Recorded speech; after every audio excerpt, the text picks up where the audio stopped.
everybody, and welcome to Sci-Fi Vision for June 1st for Talisman's Transmissions, our review episode. Sorry that we're a few minutes late, having technical difficulties, but welcome. Thank you if you have joined us. Tonight is our review show for the 6th episode from, of course. Please make sure you like the video, subscribe to Sci-Fi Vision. Why is AJ still invisible? I don't know. I just noticed that. I must not have saved it. It is what it is. Just give me 1 second. But if you're joining us, thank you for joining us. Please make sure you thank you, West of Westeros. I trying to hold on 1 second. I can't even click it. Thank you. Wow, coming in strong. There we go. There we go. Thank you. Why is it not saving your video? Thank you, West. I don't know what is wrong with this thing. I don't know why it's not adding you. It keeps disappearing for some reason. Let's try a different slot, see if that works better. Well, I know. Hold on. And as I was saying, please make sure you like the video and subscribe to Sci-Fi Vision. And don't forget that on Wednesday on Wednesday at 7 p.m. Eastern, we have Liz Saunders, who plays Donna, coming on live, and she'll answer your questions. And hopefully we won't have bad technical issues when that happens. I'm just teasing. But, hey, Kim. but yeah, thank you everybody for coming. Yeah. Hi, Kimberly, RC0. I still don't know how I'm supposed to say that. West, welcome everybody. Thank you for coming. And Trey, see you're there too. Thank you for being here. Well, AJ, since everybody kind of heard some from me yesterday at our deep dive, what did you think of this episode? Because I feel like it's been mixed between people. Some people didn't like it. Some people did like it. I liked it. I thought there were some pretty funny moments. I gotta say, the one thing that I don't want to say bothers me, but I want it to go somewhere is the whole thing with Sophia. Like, she feels like she's just kind of lurking around and kind of like if you're going to create havoc, do it quicker. It just feels this is episode 6. We got 4 left. It's like, do something already. Like, this, I don't know what's going to happen with Henry drinking the blood, but it's just like, I'd like her to be more, like, fuck with more people more often. Fair. I think part of, I don't know, I've said this before, it's such a large ensemble cast, and I feel like they're struggling to get everybody in. And I feel like this episode, there's a lot of scenes that are really short with people, and I feel like they did it to accomplish that. But it's like some of the characters aren't getting enough, and maybe it would have been better if they just focused on like less. I don't know. Well, I mean, I know what you mean. Like Elgin. I forgot about Elgin until I saw Elgin. Right. I mean, you know what? I mean, this kind of happened with Lost towards the end too. You kept focusing more and more on like the core group, Mm-hmm. And I feel like, and I get it, like it is a large ensemble cast and there's important things, but when the importance of a character is over, I'm not saying get rid of the character, but you don't have to focus on them. I mean, the important stuff is our main people, and that's what we got to focus on. Elgin's part has been played. Does he have more to play? Maybe, but we don't necessarily maybe need to see him for him to be important later. Yeah, that's what I'm saying. I feel like they were trying to fit everybody in because they haven't been lately, but I almost kind of wonder if that accomplished the wrong thing, just because it split it up even more, trying to fit the other people in. But other than that, I really liked it, but a lot of people thought it dragged, and I don't know if it's just because it wasn't that much action, I guess. And I didn't think it dragged. I didn't think it dragged at all. But some people did. It's kind of, I know from yesterday that some people did think that. I'll tell you one thing. I feel like Bacta is going to be important or do something in some way, shape, or form, because she was like, what was it when she told Elgin, she's like, grab a knife and start chopping something. She goes, it wasn't a suggestion. She just. I actually love that scene because I feel like I did too. thing like with what she did with Sarah when she's like, you've been nice to me. I know you as a good person. I think she's just kind of like, I'm not going to treat you different because you're handicapped or whatever, have one eye Yeah. now. You're the same as you were, and you're going to do work.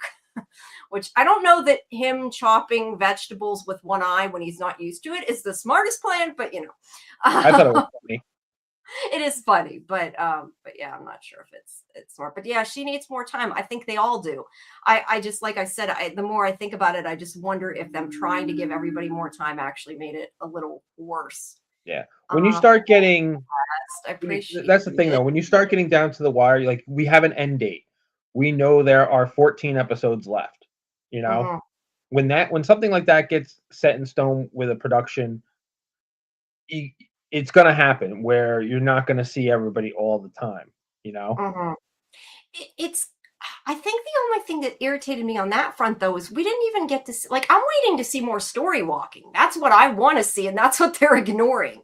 Like, I really enjoyed the scenes with Julie and Sarah, but I would have rather seen her story walk, You But cannot have the name Fromaholic and complain. Let me put hold on. Let me put it up here. You cannot be. Episode 7 may be a good one or not. I'm out for sure. 2 weeks of waiting. We still on Jade and Colony House basement door plot. Is everything okay? One of my least favorite episodes of the show. Getting tired. Wow, that's really. I'm surprised, and I do am think too. it's worth it. But that's my own opinion. But yeah, I didn't know you disliked it quite that much. Did you have a bad day from that? Yeah.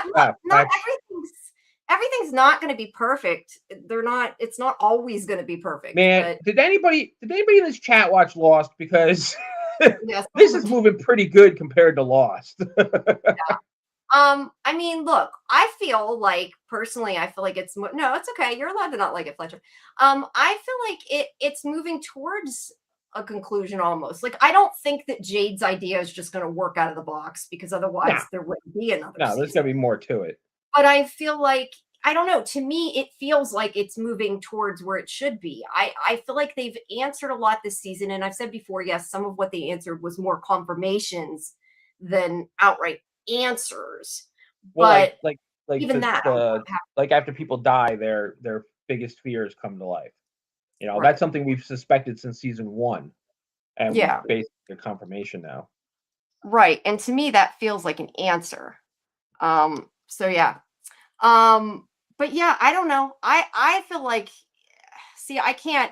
I can say, like I said, I can say I think that the next episode, everybody knows I've seen the first 8 anyway, so I do think 14 the Fletch. next episode is yeah, there's 13. I do think it's built up towards fun. I mean, they all are, but it's not everything's going to be fast moving, right? Yeah. I mean, you have to have character development too, and I feel like if they didn't develop the characters at all, you guys would be complaining you didn't like the characters. And yeah, I don't know. Like Donna's my favorite, so it didn't bother me that it took that long. I think that it was. I almost lost it. I was like, they better not kill her. Yeah. I was like, oh, and then I started thinking, oh, maybe that's why we're interviewing her after this episode. Yeah. I thought, in case anybody is wondering, the reason why I tried to set it up after this episode, just because I thought it was such a good episode that featured her, that I thought it was a really good time to do it. But yeah, no. But it kind of. Hold on, I'm sorry, Fletch. Where'd you learn how to add? If this is episode 6 we're talking about, that means there's 4 left this season. Yeah, 14. Get a calculator, man. Get a calculator. I get it. He's so distraught that he can't math. Yeah. I get it. Let's see. Hey, I'm trying to see who else is here. Hi, Fletcher. Yes, hi, Fletcher. Kimberly, Neo. Try to see who else came. And I don't disagree with this. Can we take the focus away from Boyd as well? No, you know what? I kind of agree. It's like, if Boyd isn't involved in every little piece of it, and I get it, he's the star of the show and everything, but I kind of agree. He doesn't need to be on screen for everything that happens. Fair. I'd be okay, I mean, it is an ensemble show, so I would be okay with him and Jade doing their thing, and Tabby doing something else, and this, and kind of, and everything kind of converging together, having all these different pieces. Like, not for nothing, the first thing I said to Damon when they're Boyd and Jade were talking about going into the caves. I was like, don't worry, Fatima has got a golem that can protect you. Because Boyd's like, I'm not gonna bring people to my deaths. I'm like, the fucking golem. Did you forget, Boyd? Yeah, if it ever comes to life, I said before, I'm just worried it was more about her creating it than about the actual golem itself. Yeah, And I I mean, hope, I think I'd be good either way with it. I think it's gonna come to life, and Fatima's gonna be like, wait, what? let's see. Just me says, I just think there could be more of a balance between character development and information to keep us satisfied. Yeah, I don't know. I've said before, and I know AJ gets annoyed when I say this, but I feel like when you binge it, it's different. So you guys are having to wait. So maybe that's why I I'm Yep, not as hard on it, but I don't know. you're probably right. And I agree. Binging something over watching it week to week and discussing it is a completely different atmosphere. Um, Yeah. I always go back to this: watching Lost for the first time, Nikki and fucking Paulo. We When they hated came on, we hated them so much. We were like, "Oh my god, when are they going away? When is this finally going to end?" They were only in 8 episodes. Yeah, it When wasn't that when long. I on my first rewatch, I was like, "Huh, they're gone already." I was like, "That's not that bad." But when you're waiting, and we also had a hiatus in between, so it completely changes the way you look at things. I mean, if From all dropped at once, I don't think I'd enjoy it as much, honestly, because Really? I would just be instant. I feel like it would be instant gratification, and Yeah, what would be I the guess point of our show? yeah, I was gonna say the bad thing about that is then I feel like people would be complaining because they have to wait longer. Like it's either one thing or the other. But I do think this show sometimes it feels more gratifying to not have to wait just because it feels sometimes like you're waiting a long time for answers. So I don't know. That's part of the adventure, and I mean, I'm gonna say it. I mean, there hasn't been anything with From that's really turned me. Uh, like, I'm not as upset as Fletch, but and I get why he's upset, and because we all look at things differently. Maybe I'm not because I like From, but I'm not as invested as some of the Fromaholics because I've already done it with Lost, and I said never again will I indulge that far into anything. But It does make a difference. I lost my train of thought. Okay. Oh, but I don't think I'd enjoy From as much if it was a binge watch. That's fair. Kimberly says, I didn't care for the Donna scene and felt that could have been removed, but it might be important for later episodes. But I did like that we got Kotri back. I do like that. And yes. Yeah, as for Donna though, I was really worried because they made it seem like she was gonna, die, and then she didn't, thankfully, but they better not do it again. Like it's already Well, been a lot. Like quit I'll say this. I was going to say worrying. this until we get to it, but I'll just say it now. Um, at first, like when she wasn't waking up and they stopped, I was like, I didn't believe they were going to kill Donna, but I was like, still on going, they better not kill Donna. And when she woke up, I was happy, but then I started thinking, I was like, and they're like, her vitals are good and everything. And I'm thinking, you know what? I don't think she had a heart attack. I think we're going to find out that it wasn't a heart attack, that whatever happened to her, and she's going to come back with, so this is where I went and this is what I saw type of thing. I don't think it's going to be what we think it is. I don't know. See, we had a lot of discussion about that last night. I think that a lot of people think she actually died and that she came back, which I could see happening Yeah. because it would give us a chance to maybe see more nightmares brought to life. Like if she died, find out what her nightmare is, right? That could be cool. Also, if she saw something, that could be cool.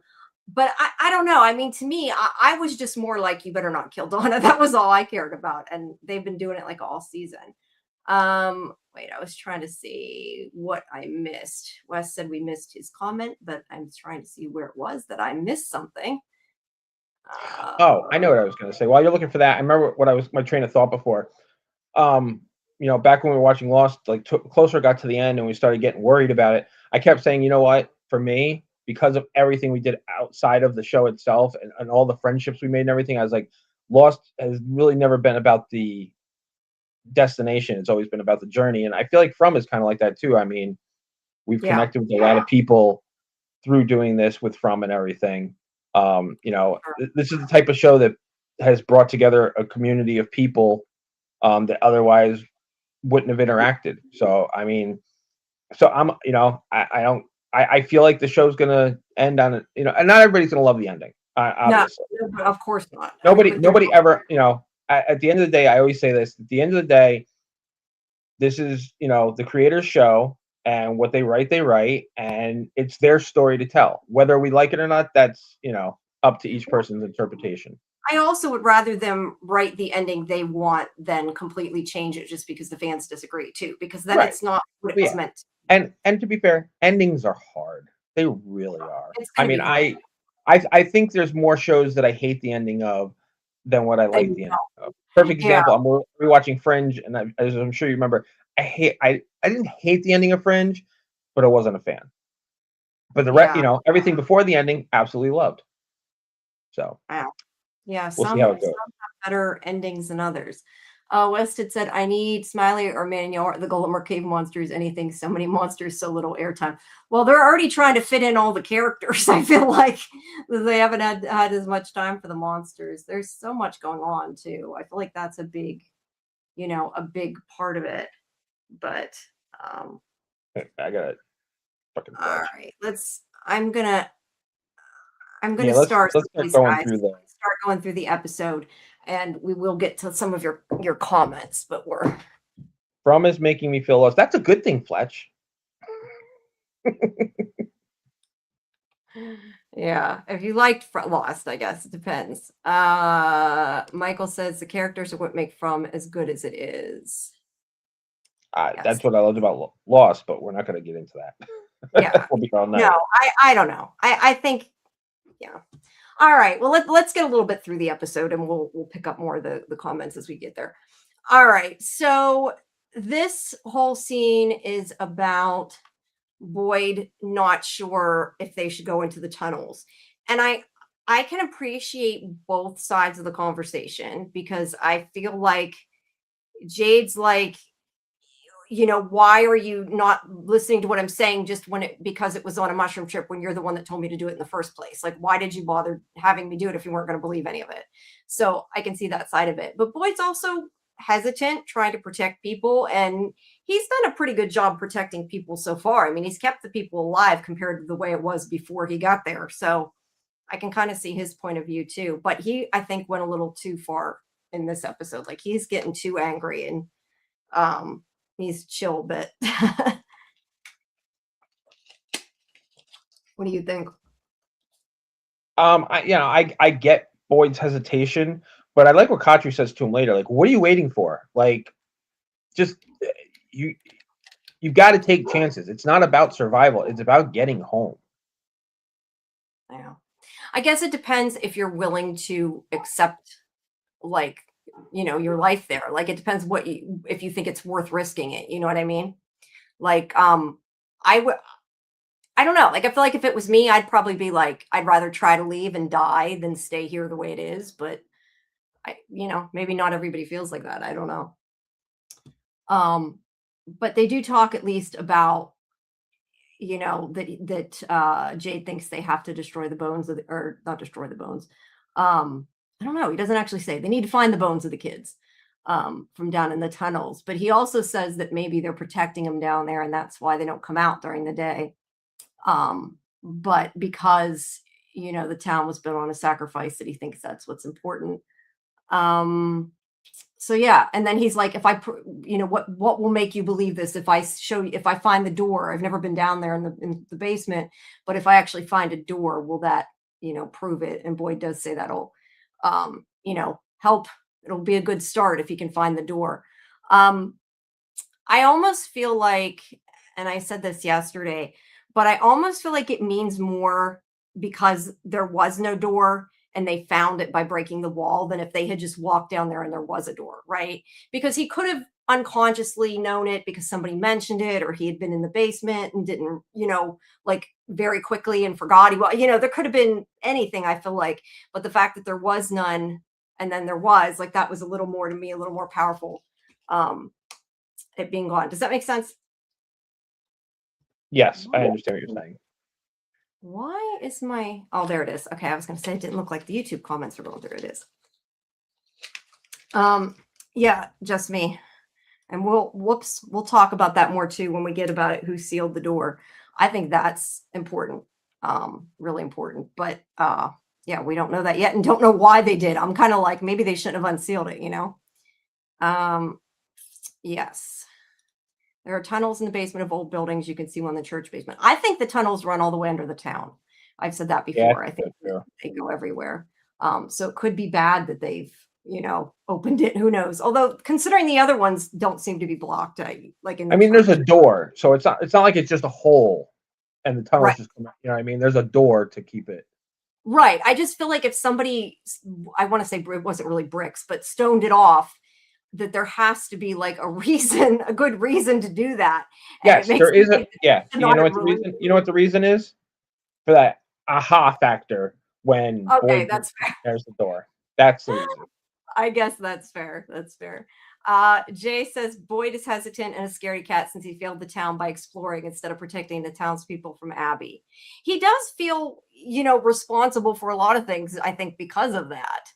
And that's not gonna, end. So what are you laughing at? Fletch's comment about Julie Oh, renovating. Yeah, renovating a wall. that's funny. I didn't even think about that. So yeah, they're gonna look for the door, so at least they have proof before they try to go down in the tunnels and take care of the kids' bones if they're even down there. And then we have Acosta here with the Viewmaster. I think the comments with that were funny. Let's see. Thank you, West. I appreciate that. He says, so Jade digs up the bones. Now what does he need to do? What? Take them where? How is this plan going to do for the townsfolk?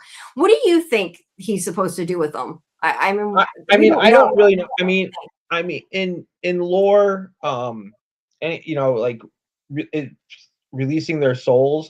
Because see, I don't want to call it. I mean, I guess it's kind of a theory. I think once upon a time that Fromville was like a normal town, and it was some everybody believing in witchcraft and this and that and demonology and whatever, and you're gonna sacrifice your children, you're gonna live forever. And I think that sacrificing these kids had a side effect that nobody saw, which was kind of like putting this town into like a pocket universe. And I think the kids are pulling people in to save them. And I think if they if they unearth the bones and release them, then their spirits will be set free, and then and then it'll open the town because the kids won't be pulling people in anymore. I mean, that's a simplified version. It could be a lot more difficult than that. I mean, burning the bones would set them free. Something like Supernatural. If there was a ghost or something, if they burn the remains, then the ghost goes away because it can finally be released. There's something tethering them to this earth still, and blah blah blah blah. Yeah, no. The only what was that? Sorry. The only thing I kind of wonder though that we did talk about is like, is that only what's pulling people into the town and not necessarily what's keeping there? Because what about if what Marielle's saying is true, and that's a big if, that everybody's stuck there? Like, what about everybody else who's been buried there? Like, could they be also part of that? Like, why is it necessarily just the kids? Could it stop new people from coming in, but maybe they can't leave until they release everybody? I don't know. That's just kind of some of what we had talked about, because yeah, don't know, but they keep saying that everybody's stuck there. Marielle keeps saying that all the souls are there, so it makes me wonder about it. That's for sure. So yeah, Costa's looking at the social media for the Stone Age. I do think that was funny. Down in there, she's still putting everything together because, like Boyd said, they're trying to make a narrative of the people that were in the town before, which probably will at some point end up important, even if she feels like it's busy work. At least I feel like it. And then we have them moving. Wait, let's see. They see all the cases and everything, and Jade gets them to help pull it down. And all right, Fletch should be the new Boyd. Oh, if I can get it to show. I don't think the creatures are guarding the bones because they leave during the nighttime, so that would give Jade a way to set them free. Use the door at night since they're not down there. That's a brilliant idea. It is. It is. Um, yeah. Why do they? Yeah, we talked about this. Like, do they come out? If they come out at night, doesn't that mean they're not protecting them? Like, is that a good Yeah, I time? don't Then, think they were ever protecting them. I think they just can't come out during the day, and that's where they sleep in the caves. Simple as yeah. that. So yeah, if they're around terrorizing people out of town, that would be a good time to come Yeah, down and there's get plenty them. of red shirt. Listen, there's plenty of red shirts to use as bait, so the important people can go in the caves. Yeah. You know what I wonder though when you say that, like, who do they send down red shirts? But then I think about the fact that, like, does Jade have plot armor that he could go down there? Because all of his versions were killed by monster, right? Like, or No, not, I mean, all not hit. killed by, sorry, I said that wrong. All of his versions were not killed by the monsters. They were all killed by townspeople, supposedly. So does that mean he can't be killed by a monster? Is my question. Like, No, does I he don't have think plot so. I don't armor? think Okay. that's what that means. I think it just means that that's how he's always died. Doesn't mean they can't kill him. I don't think unless, but if they can, if they can't kill him, there's a piece of the puzzle that we're missing then because Yeah, they can maybe not kill so much can't kill because they him. can kill Tabby. They killed Miranda. They did. They did kill Miranda. So I don't know. I just thought about that because of the fact, he's like everyone, none of them were ripped apart by monsters. It made me kind of wonder. All right, but at least in this instance, hey Dragon, welcome. At least in this instance, we see that there's a wall. There is no door. Boyd just decides later to try to see if there's anything behind it. I'm not sure why he decided to do that other than he hoped Jade was right, I guess. So I guess in some instance he still did kind of believe him, because otherwise why would he have knocked it down? Why was the door bricked over? So does that mean they just opened a door for the monsters to come back into the community house for massacre? Yeah, that's why I said it scares me kind of that it's open now, but at the same time, there's doors in the church. There's doors in probably in other basements. So I don't know. That's why I wonder, like, why is this one special, right? There's got to be a reason why this one was walled over. Um, but yeah, will we find that out? I don't know. Hopefully soon we will. So let's see. So him and Jade argue because Boyd feels like Jade thinks, some people are expendable, which, yeah, I don't know how I feel like that because I want to say no, but at the same time, as like a viewer, you're like you said, let the red shirts go down and figure it out and see if it solves the problem. So I could kind of see a little bit, but I also, like I said, I see Boyd's side, but I do think Boyd got too mad here because Jade may get overexcited and he could even be wrong. But he's not like trying to hurt people. He's trying to help, right? I mean, he's trying to think of a way out and he feels like Boyd isn't even trying anymore. And he does say to Boyd, eventually, how long can you keep these people together? Eventually something's going to happen again, which is likely the case. I mean, they usually don't have people that safe for that long. They did when you first found the talisman, but ever since then, since we Yeah. started watching anyway, Well, I mean, people think of haven't. it like this: how many people die with you trying to protect them versus how many people die and you save everyone? You know what I mean? It's like at this rate, everybody's going to eventually die the way we're going. Yeah. So let's try something. Yeah. I do though kind of see Fletcher's point of view though. Is it like they're sacrificing people for the greater good? Is it any, I mean, it is different than what, the other people did, but I don't know. It's just, Well, we don't we've even know talked why they a lot sacrificed in them. these I shows mean, about they sacrificed the children for personal reasons. personal reasons Yeah. to live But forever. They just didn't. but They didn't use the fine print on that. right. But this goes back to, and we haven't really had too much of this conversation in the show, but we've talked about it a lot on other shows about, the few versus the many.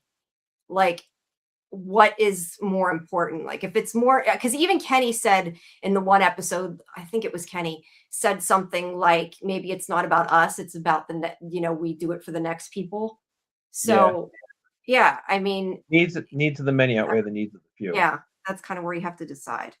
And we don't know what happened in the OG sacrifice, only what we're told. This is true.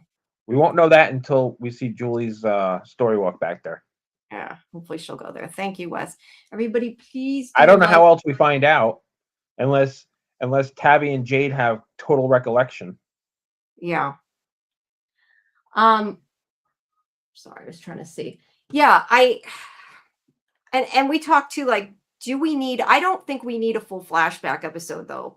Like, I don't want them because there's not that many episodes to spend a whole episode on a flashback. I feel like we already know the majority of what happened. We've been told, assuming it's correct. But some of the things it would be nice to see, and I think like the story walking is a perfect Yeah. way to do it. Fletcher says, I don't think there's a happy ending to this cycle. But I mean, we're watching this cycle. I've said that before. Like, if this cycle doesn't go well, then what's the point of the show? Because if they all die and we have to start over, like, what would have been the point, right?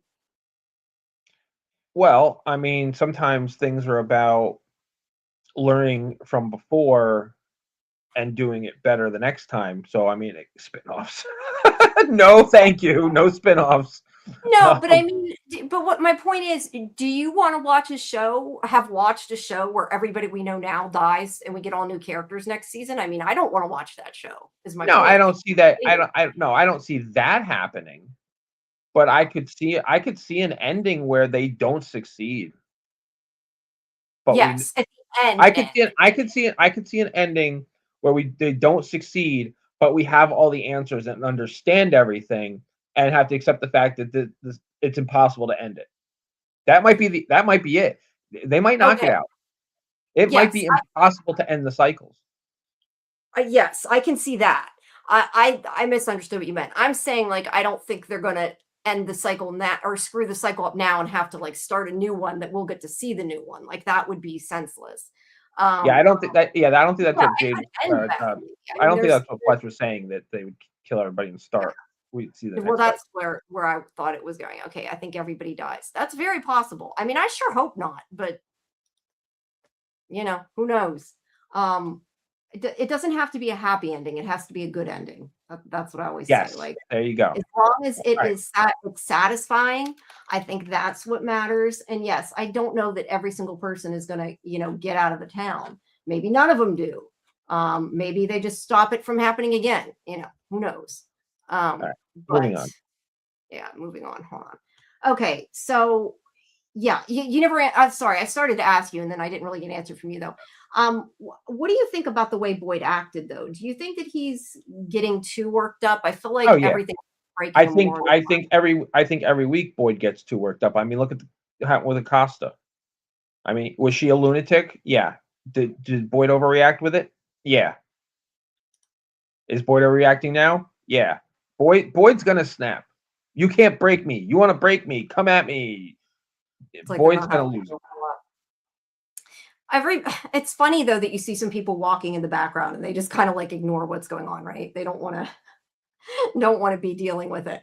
But I kind of wish Kenny had said something. That's kind of it. I'm going to simplify. I'm not going to read everything Fletch wrote, but I'm going to simplify it. But hey, it went away. People stop typing. I'm gonna put this up here now. That would be an interesting way to end the show. Everybody dying and Ethan being alone like Victor was. Is basically what he wrote here. Yeah. But I also don't want the whole thing to be a dream either. No, not so much a dream, but just that he's not story walked either, but had a vision of his own future.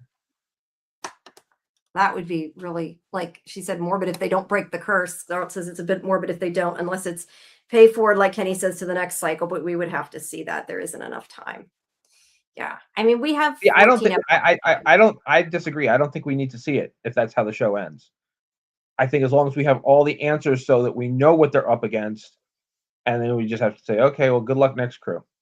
No, yeah, I think she's saying if it's in order to help the next group of people, they'd have to show that. So yes, we'd maybe get a piece of that. We wouldn't necessarily get a whole lot of that, but we could. Let's see. Wes says, I think it's going to be a butterfly effect, and the worst case scenario takes place and everyone dies, or one person wakes up and this was one person's nightmare. That All I can say is the writers have said they're not, that it's, real, they're not asleep. So all I can do is, and I've said this before, kind of believe what they say and hope they're not lying. Yeah, you can only do so much. But otherwise, I would say that the theory makes sense, but they've said that it isn't. All right. So, how did you feel about the fact that I'm trying to find where I was here? How did you feel about the fact that he told Kenny off screen about the reincarnation? Wait, say Did that that again? Kenny makes a comment about was it about Tabitha or about Jade? Something about the reincarnation. He says, I don't remember exactly what he said, but it was about the reincarnation. So Okay. I kind of took it that Boyd just told him that now, and we just didn't see it, like it was off screen, um, which is kind of annoying a little bit. I mean, it We're made sure sense. Kenny wasn't in one of the conversations? No, he wasn't in the room in the sheriff's station in that group that knew about it. Yeah, but that And was that's but he's what Boyd says. in I didn't want to I'm okay. purposely. You know what? I'm okay with him telling Kenny off screen because Kenny's always been, in the circle. So if he told him off screen, I'm fine with that because I don't need to hear him telling Kenny.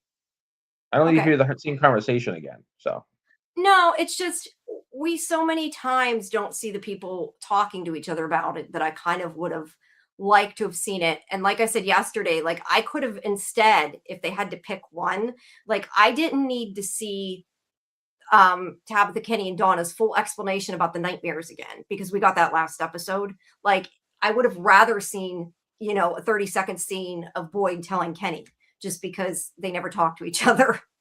I don't know. That's what I thought, but not everybody was bothered by it. So I guess it just depends. So anyway, basically this is about, Boyd telling Kenny what's going on and Kenny asking if he thinks Jade is right. And he, Boyd does say, well, if you'd asked me before all this shit happened, I would have said no, but now he's not sure. But yeah, they don't really know what to do.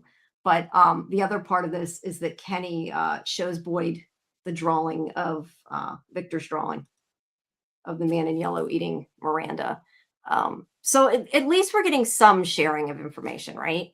Even if we really need to get the one thing we did talk about is like Julie needs to find out somehow that they're talking about the man in yellow. If she would see this, then she would probably tell everybody what happened. But since she wasn't part of any of those conversations, she doesn't necessarily even believe it.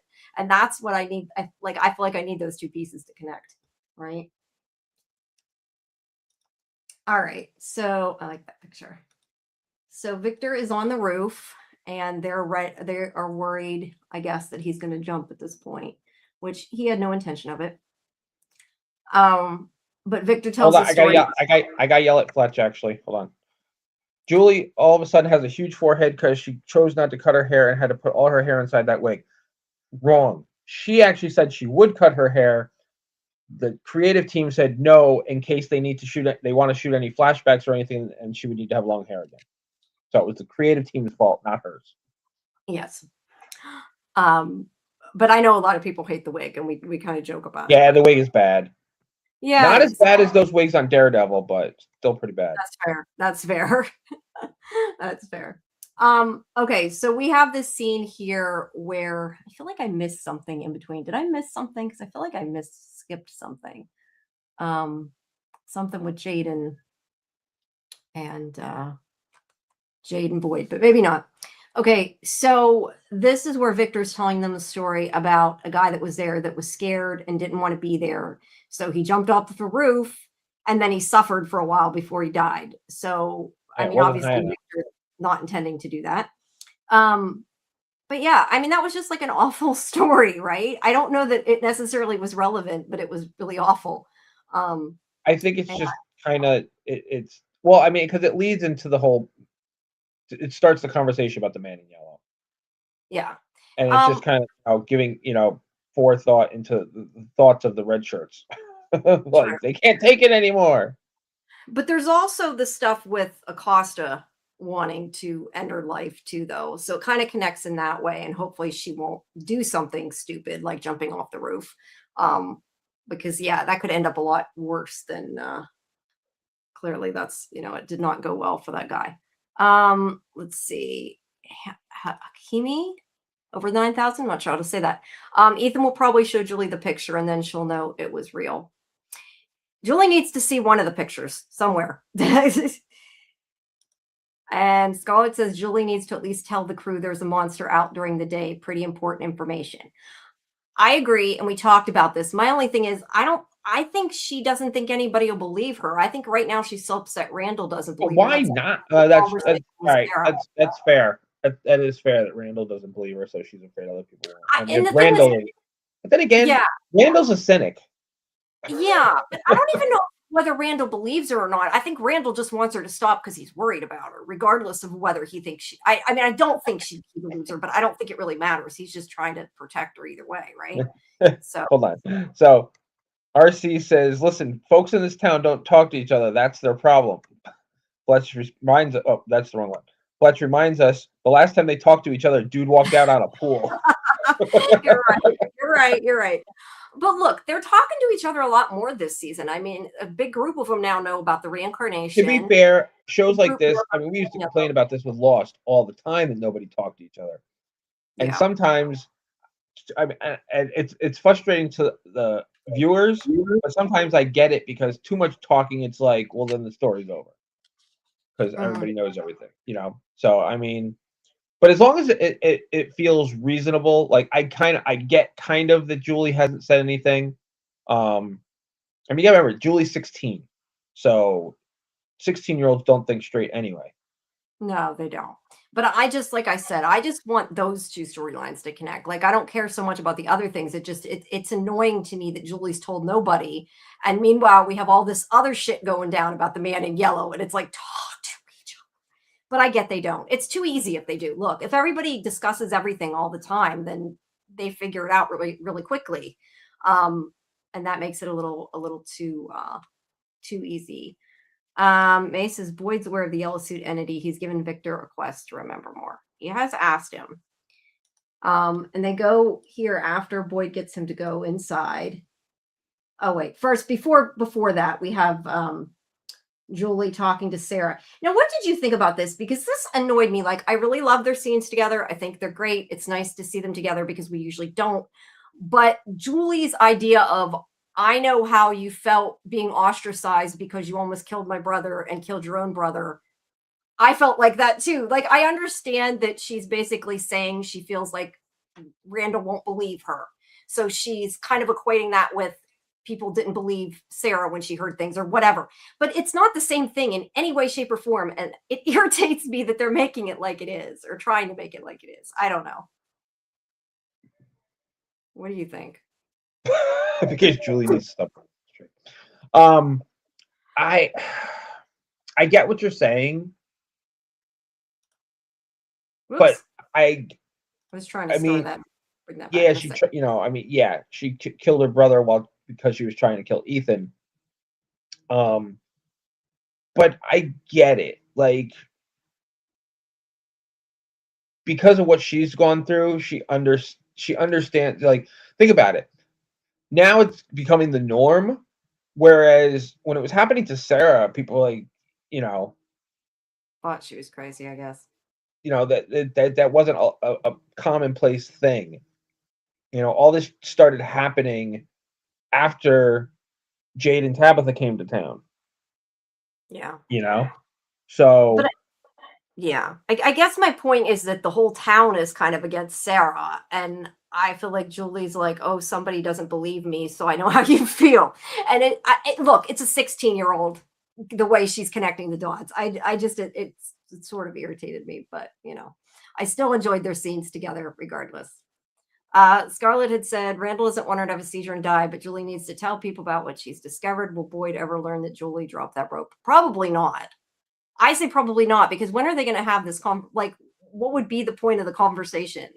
about the rope. I Doesn't don't know even that. matter. It really doesn't Yeah, matter. I feel like at this point, why would they be having a conversation I'm about the oh, rope? okay, no, you know what, though? They could have the conversation. If Julie was to actually go to Boyd or anybody else and be like, tell somebody about her story walking other than Randall, and then it would get back to Boyd, and Boyd would be like, "I need to talk to Julie." And he'd go to Julie and be like, "What's this now?" And she's like, "Yeah, the first time I did it, I met some guy, Martin. You met Martin? I met Martin." She's like, "Yeah, and he told me Yeah. to drop the rope." He's like, "You dropped the rope." There you go. Okay, they could. But I thought if I remember rightly, though, she didn't realize that was Boyd's voice, right? Because I vaguely remember her saying, "Who is that?" and him not answering. So I don't think she knew that was Boyd. That's why I don't think that it'll happen. I don't know. But RC agrees with me. That's not the same with Sarah and Yeah, I mean, it's Julie. not the same, but Sarah's I being I redeemed by get them. it. Yeah, no, I get it too. I just it's sort of like I said, it's sort of I mean, look what irritating. happened to Elgin, you know? Michael says Sarah was under control of the voices in her head. She did what they told her to do. It wasn't just her coming up with the idea to hurt people. Also true. Although Kimi, or however you say that, says that she's a hitman. I mean, look, the man in yellow is forcing her, the girl in yellow, whatever, maybe is forcing her to do things. So maybe that is kind of accurate if she does something else. I don't know. Um, I think they're setting up relationships that'll overcome Sophia's manipulations and control over Sarah. That would be cool. I just want somebody to, figure out that there's something going on, right? They're That's not what we gonna need. figure it out until they see Sophia eating somebody. Don't say that. That's awful. That's Uh, awful. Victor figured out the man in yellow wasn't a nice guy. Yeah, true, true. Sorry you're leaving, Wes, but thanks for coming. All And right, thanks moving for on. all for everybody to like it. People do need to like the stream. What? You said wait a second. What? No, I said moving on. Oh, I don't know why I thought you said wait a second. Okay. All right. So, yeah, so that's the scene about her saying she's trying to paint the bedroom for Sophia. Now, in this scene, where Boyd and Kenny are talking to Victor about the man in yellow, and Boyd wants to know more about him. Victor doesn't want to talk about it. I appreciate that Boyd isn't pushing him because everybody always does try to push him and it never goes well. Like, I don't think he would help them if they start, pushing him again. Um, but yeah, Boyd's smart enough to know that he probably knows more than he said, and that if he can talk him into helping them, that maybe they'll get more information. So he wants him to try to remember. And they talk a little bit about him coming in a brown car, probably by himself. Yeah. So that's what that scene is about. And there are some drawings we talked about last night. I do think, I don't know if it's in this scene or the other scene. The one that's really interesting, I don't think it's here, is there's what looks like a doll with there's like when I get to it, I'll show you after, but it's like a female face and it looks like it's stitched up like it could be a doll. And these are old pictures of Victor's. So that's very interesting. And of course, we have the Lake of Tears and what to me looks like drops of blood. I know you don't really deep dive into that stuff too much, but some of them are interesting. And then we have Donna show up and says that she needs to talk to Boyd. And at least she has the forethought to get him away from Henry or get him away from Kenny too. Yes, it does also look like the picture, that the person has wet hair. So it does look like the doll. So how did you like this scene? I love this where she's like, there's giant dolls that crawled out of the lake and attacked us. The way she says it so like deadpan. I really enjoyed that. But yeah, she talks about the totems and that Tabitha killed one of them with the totem, but not before Roger died and Patty got her face burnt. But this to me is like the creepiest thing and freaked me the hell out. I'm also not sure why they laid him on top of the wires in the first place, but Yeah, I don't know. What do you think about this stuff? I thought it was hilarious looking. Really? I think it's freaky. That to me is really I thought it scary. was even funnier when Jade saw him. I lost it when Oh, Jade saw that him. was I started fun. laughing my Yeah, ass off. yeah. Let's see. Levy Malcure says his eye has blood and not black. This eye has blood, not black. Oh, do you mean the drawing or do you mean here? Because they both look black. I'm not sure if maybe he meant the drawing, and already moved past it. I'm not sure. Um, okay. Donna said the dolls left the human doll and food. So yeah, they did kind of, I guess, turn him into one of him. Turn him into one of them. It seems like. Is it because the one got killed? I don't know, but it is definitely freaky that that's going on. Alyssa said she laughed at when Jade saw him too. Yes. And we had this discussion. Hey, Dieter, how can the dolls with oven mitts stitch them up like that?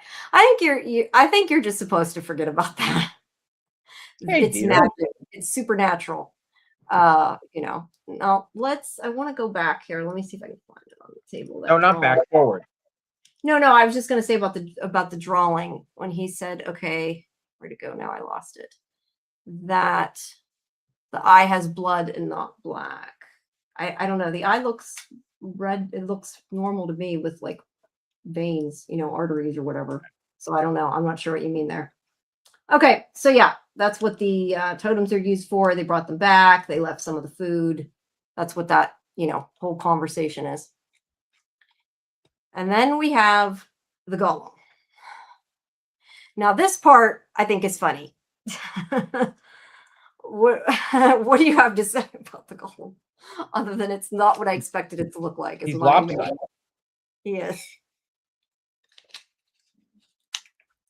I feel like, yeah, I mean, we've talked about this already. I feel like these scenes are only important if the damn golem does something. Um, but it's a lot of Fatima. I think it's going. I think it's going to do something, and I think it's going to surprise the hell out of Fatima. Yeah, I sure hope so.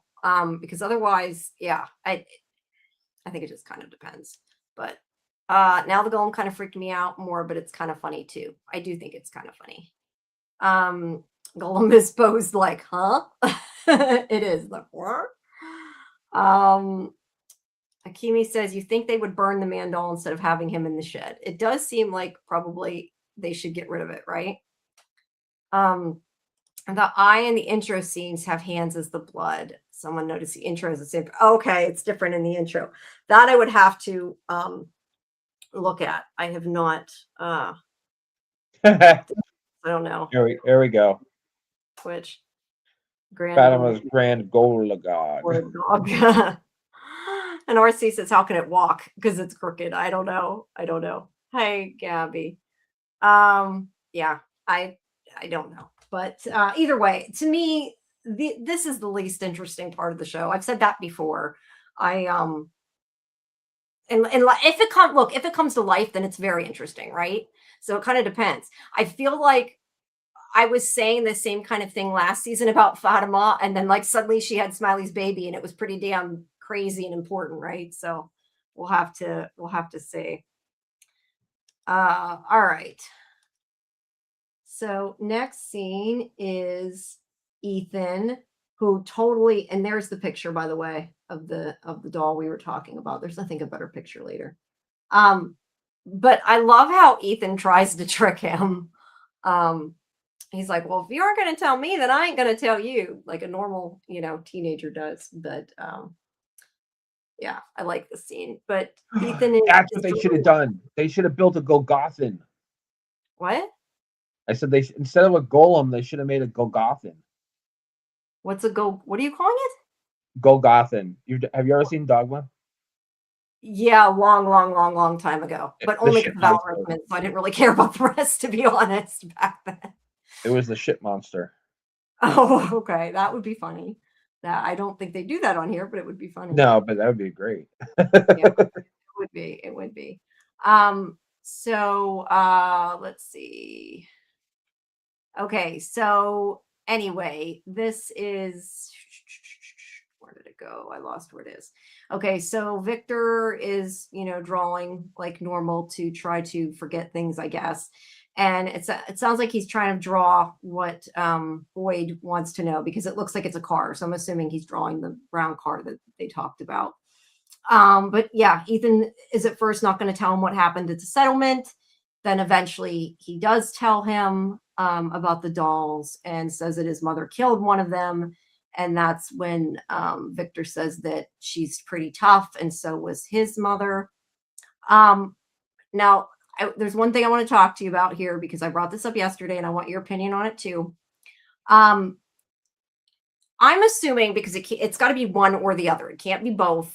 At least I don't think, to me, it doesn't make sense. It's both. But, the monsters are the townspeople from before. That's what we've been told. No, the monsters are the people that sacrifice their children. Yeah, that's what I mean. The townspeople originally that was what I meant. I guess I didn't explain it, but the original people of the town that sacrificed the children and became immortal, crazy things, whatever. But they're also called nightmare creatures. So it's kind of like, could they be someone's nightmare like all the other stuff in the forest? That's just what people call them. It doesn't mean. Yeah, well, that's what the writers call them because that's what it's called in the cast list. But anyway, this line that Victor says kind of made me stop because he says she always smiled even if she was scared because she knew that they would be scared if she didn't. And I know, like last season, I had that theory that like this was all coming from Victor's head or whatever because of sort of the things that didn't make sense. And it just makes me wonder, like, could that be from a nightmare? And that's where that whole smiling thing came from. I know that it was because of Jamie they added it, but they could give reason to it. So I don't know. That line to me like stuck out, and I just need to bring it up. But I don't think that it obviously doesn't make sense if they're the ones who sacrifice the children. So I don't know that both can be true. So yeah. But either way, it seems interesting to me that he says that. I guess not to you because you're not saying anything. So I guess you think I'm crazy. So that's okay. Didn't give it that much thought. Okay, that's fine. I just was curious what you thought. Let's see. I was gonna look here, guys. We have like only a little over half of you have hit like. So please, if you're watching, please hit the like button and let us know if you're enjoying this. We always appreciate it. And like I always say before, we'll put you in a box. All right. No, we are not. We're not doing any spoilers, so that's fine. Let's see. Yes, Dieter, as Dieter says, please like, share, and subscribe. Except you can't see the. One thing that does worry me about the show, somebody just mentioned it in chat and I lost it. What's that? The creators have said all along that, like, all the answers are in season 1. And once we know the answers, we're going to look back and be like, oh. Well, one thing that worries me is right in the beginning of the show, Tabitha after Julie kills, what the hell is it? Horace? Cody? Or whatever the little fucking finger puppet was. And, Ethan's all, Mom, Julie killed whatever the hell his name was. And Abby's like, Ethan, it's okay because monsters aren't real. Therefore, so-and-so is still alive. That worries me because we get to the end of this and they're like, oh, none of this is real. That'll piss me off. Yes, it would piss me off too. But I mean, they've pretty much, the writers have pretty much said that this is real and it's not. Although I guess what does that entail? They haven't gone through every single version of that, I guess. So, but yeah, I think a lot of people would be pissed off if that happened. Norman, thank you, JT Moore. It was Norman. Yes, it was Norman. Okay, wait. Where did it go? Where did it go? Where did it go? It was something I think just me said, and now I lost it. It was in our thing here in the starred things. Damn it. Oh, okay. This was about the golem. Maybe the monsters will get inside a colony house and it comes to life and kills the creatures off or scares them.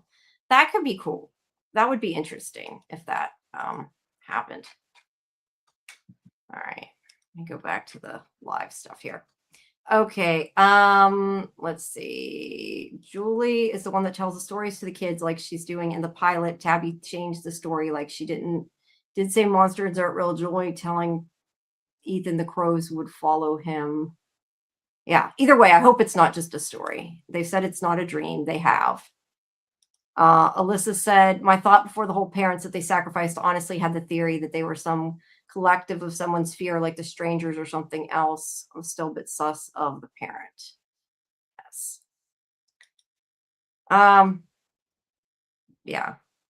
And they aren't in purgatory. You're right. They're not You know, dead. They're not in purgatory. We've heard that. yeah, all right. So I'm not going to tell you my story because you don't want to talk about your story, and then starts telling him his story. Yeah. Hmm. He does end up telling him about the dolls. But yeah, I guess the point is that I was trying to make with this drawing is that if that is the doll, like Victor already drew it, which is interesting, right? Because you can see a better picture of it later, and it does look like the dolls. Just like that to me looks like blood drops and makes me think of what happens in the episode. So I don't know if it's just a foreshadowing technique or it has purpose, or I don't know, but um it's interesting. There it is. There's the better picture. See, it's got like a stitched mouth and it looks like it has wet hair. If you think Um, that's a better picture, okay. well, I zoomed in. It's sharper than the other one.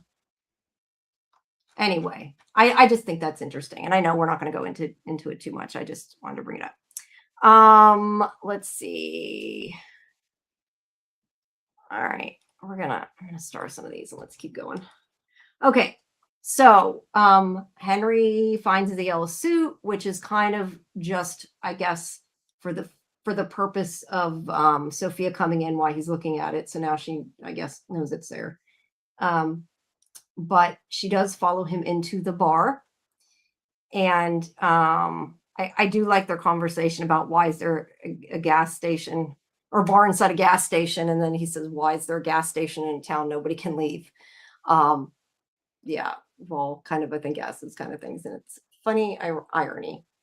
Um, so they talk about the alcohol, and he does pour her alcohol because she says that she's old enough to grieve. Um, yeah, I don't know that he should have. I mean, obviously, she's not really a girl, so it doesn't really matter, but he's still giving somebody underage alcohol. That is what that scene's about, the beginning of it. And she's, I don't know, trying to get him to talk to her or just kind of get him to trust her. So it leads up to, the blood. And then we have Donna and Boyd and Tabitha and Kenny. And this is where I said, like, this to me was not necessary because it's reiterating everything about nightmares and the cicadas, which we already knew. So, not necessarily needed. But it's leading into, Dawn is saying, how do we tell people? How are they going to take this? And that is when she starts having the heart attack. And From says 16-year-old drinking with a 50-year-old dude, normal thing. I got news for you. Henry's older than 50. Yeah, well, either way, it is kind of not good that he's sitting there drinking with a teenager giving her alcohol. But it's not really, it's neither here nor there. It's not really that important to the story. It's from Bill. It is from Phil. But anyway, Donna is, I don't know whether the stress is getting to her and caused it or, but she has the heart attack and falls. And We think it's a heart attack. I'm think not it's a heart attack. Yeah. Now that's what I want to more talk about is that you. So what explain, because you started saying that before, you don't think it's a heart attack. What exactly do you mean by that? Sorry, I got pulled into from Fletch. Stop it. Anyway, I don't think I don't know what it is, but I don't think it was a heart attack because her vitals, she wasn't. Yeah, I think it's supernatural. Once she's breathing again, her vitals are normal. Everything's stable, but she's not waking up. you know. And then all of a sudden, when she does wake up, it's like type of situation. So I don't I and she hasn't said anything yet. So I think next week we're gonna get more information from her. I don't think it was a heart attack because she's not Okay, that's great. exhibiting anything medically that a person with a heart attack would be exhibiting. I don't know enough about like what a heart attack looks like to know, but Hakimi says, I still think Dawn is the mole. Well, there could be that, I don't know that I ever think that, but who knows? But Lee says she died. She had a sudden death. It's called sudden death syndrome if the heart immediately stops without a heart attack. And I think that's kind of, I think it's interesting because the big conversation has been, did she die and Boyd willed her back? You're saying you don't even think she had a heart attack. You think it was something supernatural, which is interesting Yeah. in and of itself. But like I said, I don't know that I think she necessarily died, but I like what that could mean for the story if she did and came back, because she could have information. She could have seen something. Her nightmares could come to life, all those things. And if it was because of what Boyd did and he like sort of willed her back to life, then does that mean they can change things? Like there's a lot that could, that could go into that if she did really die. So I think it's interesting at any rate, but I don't know that I think that's the case. I don't think. I mean, I could be wrong. I don't think he willed her back. Saying she did have a heart attack or anything natural. I don't think he necessarily willed her back to life. I think it's just a TV trope. That Yeah. happens all the time. Turn on any TV show. Hell, turn on any doctor show. It happens Yeah. all the time. Oh, they're dead. No, I'm not giving up. No, it does. You're right. It does. I think it's just because of the way this show is and like things that happen that are unexplained. It makes, like I said, it makes sense that it's a possibility. I just don't know that I think it's a possibility. I'm sorry. Hold on. This doesn't happen often. I agree with AJ. I don't know what he agrees with me about, but I'll take it. Alyssa said, I like the idea because if she died briefly, her nightmare might pop up. Oops. And Kimberly said that scene reminded me of Lost with Jack and Charlie. We did talk about that a few times. Lee said maybe the town brought her back. People, I didn't hear this. People are now saying Boyd manifested the talismans, Donna, in the door in the basement. I don't agree. Yeah, I hadn't heard that, but I don't know that totally makes sense. Fletcher does ask though, why would the entity need a mole in town? I don't think, because like the man in yellow. People have just been, for some reason. I mean, I've been seeing that since season 1 that people didn't trust Donna. They thought she was in on whatever was going on, and I never understood that. Nothing I didn't either, but about Donna made me suspect her of anything. Me either, but I definitely think because there's a man in yellow, I feel like there's no need for a mole. So I feel like that debunks that. Not necessarily. I mean, it's an opinion, but I still feel like it does. Bill Paul says Boyd willed the door at the end also. So interesting. And what'd you say, AJ? I said Patty. Oh, okay. Yeah, Patty's up. Wes says, go like the live. Please do that, people. It helps us. Click the like button. Yeah, I feel kind of bad for Patty because they're fixing up her burn and they ditch her to go help Donna, and then they let her sit on the floor. I know people comment on that. She's sitting on the floor. But Boyd gave. I like when they give red shirts who they just introduced something to do. She got her face burned, and then they sent her off to do something. Yeah, but it's kind of sad though. Like she's the one sitting on the floor when everybody's sitting in chairs, and everybody just leaves this poor burnt girl sitting there. And then Boyd's like, "Go tell everybody, Patty." And it's like, right? Patty. They gave her something to do. That was nice of them. Yes, from an acting standpoint, I would say you're correct.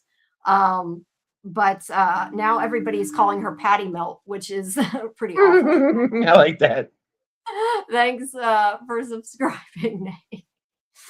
Yeah, no more mole but Sophia. We have that now.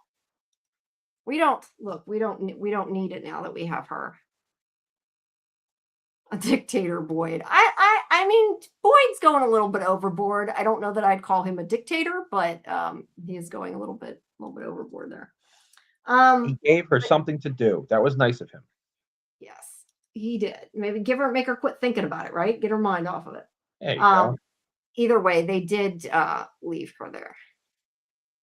Why they go safer. Thank you, Belle says, I'm totally a Donna fan and will defend her until the end. Yes, I agree. I love Donna. Donna and Jade are my two favorites, and Kenny. I like Kenny too, but Kenny's had like not enough to do this season. Like he's been barely in it, and it's annoying. They need to give Kenny more. But he gets the van, he goes and gets Christy and Marielle, and they run in to help Donna. And they Christy uses a defibrillator on her. They try to bring her back. She doesn't have a pulse for a while. And a Was lot of this. anybody else asking where the hell the oxygen bag was? Like, why weren't they using that? I know they have one. Yeah, but we had a discussion about this last night, and I did not know this. Apparently, that's not the way you're supposed to do CPR anymore, by giving oxygen like that. Because that's what I kind of questioned. Like, how would they know that? They've been stuck in Fromville. Okay, but that's a good point I hadn't thought of. But I questioned the same thing, like whether he had an oxygen bag or not, why he didn't at least, give her air. But I yeah, also had a problem. I also had a problem with the defibrillator doing it over her clothes. Yes, we also talked about that. But like it's a TV show and she probably didn't want to take her shirt off, so I mean that didn't bother me. I mean, They could have done it in a way that they didn't have to take her shirt off. They could have, but I don't know. To me, that's something that's like it's a TV show, and that's why. But those are the little. It's funny because those are the little things that annoy me more than anything. Okay, that's fair. A lot of people complain about it. I heard a lot. Funny because it's funny. This is a show about supernatural beings, but it's the reality things that never change, no matter what you're watching, that bothers me. Yeah. I know, I understand that. And I think some people, from what I heard on Facebook and stuff, I think some people were even more annoyed because Chloe, the one who plays Christy, is a nurse in real life. So, like, why didn't she say this doesn't make sense? And they didn't change it. But I don't know. I mean, to me, that's, yeah. I think some people bothered, some people didn't. So, either way, it doesn't work. She tells Boyd, to stop, that Dawn is gone. And look, you're right that this is a trope. We have seen this in a lot of shows where you think she's dead, the person won't give up, and then she suddenly breathes. But a lot of it is, Boyd screaming, "You can't die until I tell you to die," and not willing to give up. But she does eventually get a pulse, and they need the monitor. So Boyd sends Kenny to get the monitor. What are you laughing at? Theater's comment. I had the starred ones up. I didn't see that. We have tons of theories, and AJ talks about Donna's CPR. It is true. We have electrical wires, dolls coming from the lake, but when CPR is done this way, that's what we were. Exactly, because that's something that doesn't change no matter what the story is about. So I'll tell you what, on Wednesday, you ask her why they didn't do CPR the right way and see what she says. I'm not going to ask her because she didn't write the script. No, I know. I just think it's funny. I don't know. They better not. Gabby says they want us to think Donna's going to die and we'll be shocked when Acosta who dies. Acosta better not die either. Let's not kill Acosta. To die. I do not think that they need to kill characters all the time. I know a lot of people feel like it's not high stakes if people don't die, but it doesn't bother me if they don't. Listen, they got plenty of time to kill people next season. Like from episode 5 on. That's how it's going to go. Yeah. Lee makes another point we talked about, like you can't do compressions the right way on somebody who doesn't have a heart attack because you can't hurt them. So that part I totally get looks fake. But they could have used a doll, like a dummy too. Although that's expensive probably to do that. So Dieter said Chloe said she gave input. Okay, I didn't know that, but they didn't listen to her input, I guess. All right. Maybe is the problem. Moving on. Yes, moving on. Okay.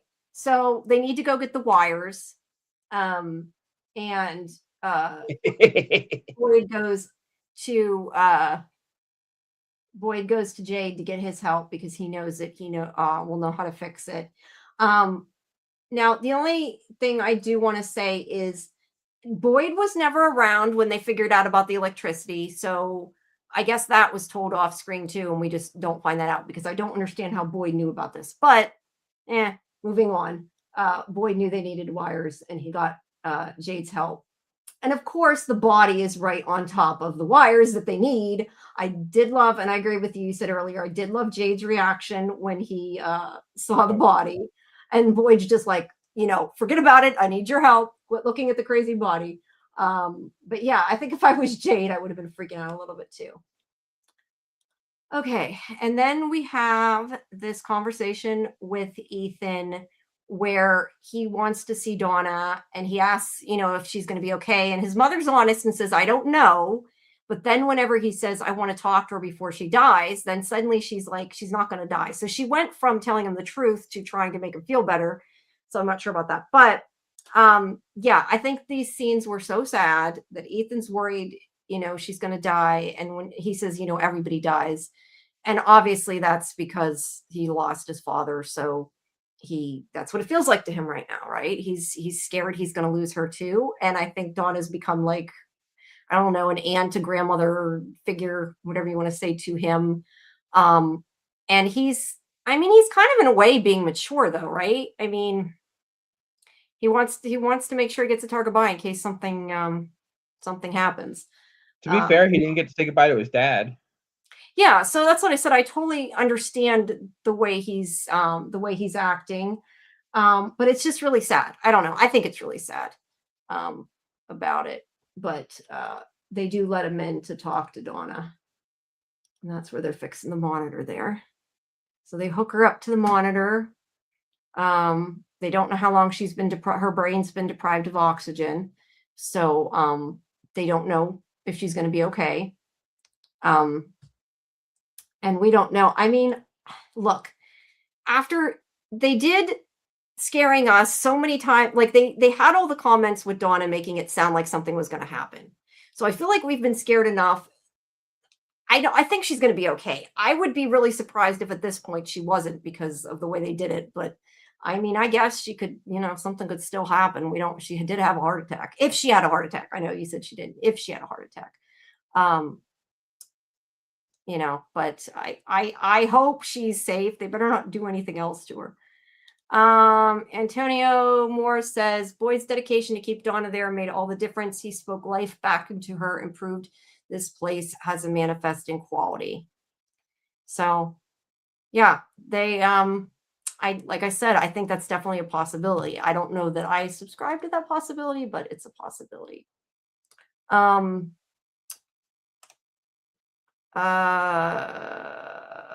Lee had said Donna was extremely stressed out about the dolls. I had no idea it was killing her. That was a shocker. I don't know if that's what caused this or not. I don't think it's super apparent what did. Some of them we'll go to after. Okay. Yeah, I really hope that Donna doesn't sit in a coma for 3 weeks. Yeah, I agree. That would suck. Well, she's awake though. She wakes at the end of the episode. So yeah, all right, she's awake, but I don't want her immobile for the rest of the season. Fair. Fletcher had said, and I know we talked about this, can we confirm from the crops Kenny and Jim found the morning after Tien Chen died were manifested by Tien Chen? That's a theory. I think it's a good theory. I don't know that we have proof of that, but I think it's a good theory. Yeah. Because we did talk about this, like if her thoughts when she died were something good about, protect my son, could it have manifested something that wasn't a nightmare? It's a possibility, but I don't know. I wouldn't say that it's confirmed in any way.